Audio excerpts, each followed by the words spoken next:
Hi, everybody. It's Eric again, or maybe for the first time if you're tuning in from eartrash's channel. My name is eAmorous2. My YouTube name is eAmorous2. Chris and I are going to be doing a couple of collaborative videos. We're going to kind of trade spots back and forth. We're both big fans of Ableton Live, and we have some different perspectives on it we wanted to share with you.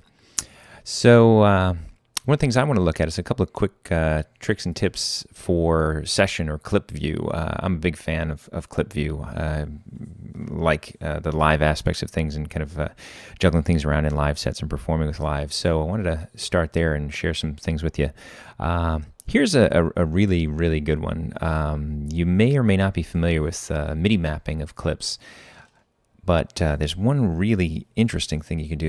If you are MIDI mapping a clip, you go into MIDI map mode or MIDI learn mode, select your clip. If you have a MIDI controller like a keyboard, you press a low key and then a higher key, and it maps that clip to a range. So what that means is that the clip, when it's triggered, it is actually going to be able to transpose up and down according to that. So maybe you'll be able to hear this. Let's see. Right?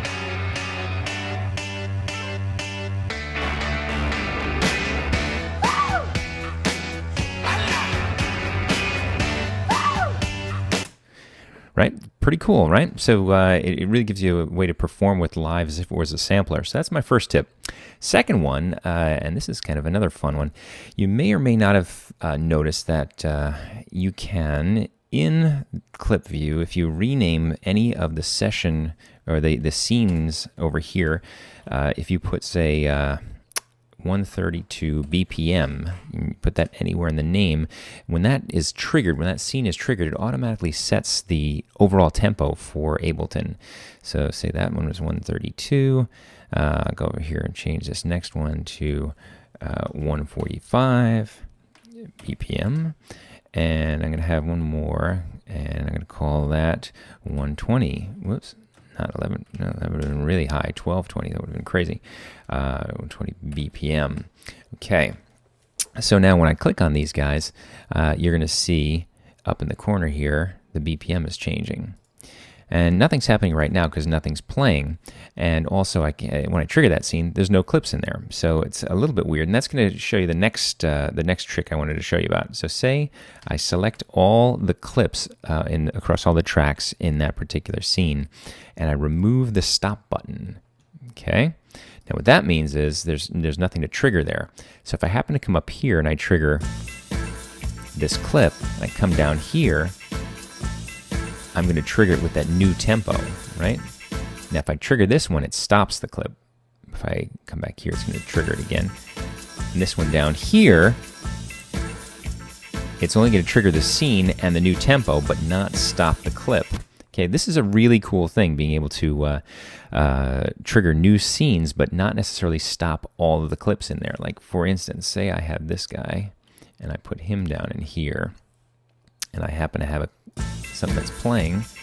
I trigger the new scene. Only the new slots that are in the scene that have clips in them, that don't have their stop buttons disabled, are going to be triggered. So it's kind of a great way to kind of pop around in different things without affecting certain tracks. All right, now another thing you can do along those lines is you can actually deactivate clips. That gives you an interesting way, or an easy way, to be able to like skip over certain clips without necessarily deleting them, and you're not going to trigger them. And you notice you do get the same option there of having a stop button or not having a stop button. A deactivated clip will never start playing, but if it still has a stop button, it is going to stop other ones from playing. So like, for instance, if I deactivate this clip here, and I can't play it, but it does stop the clip from playing.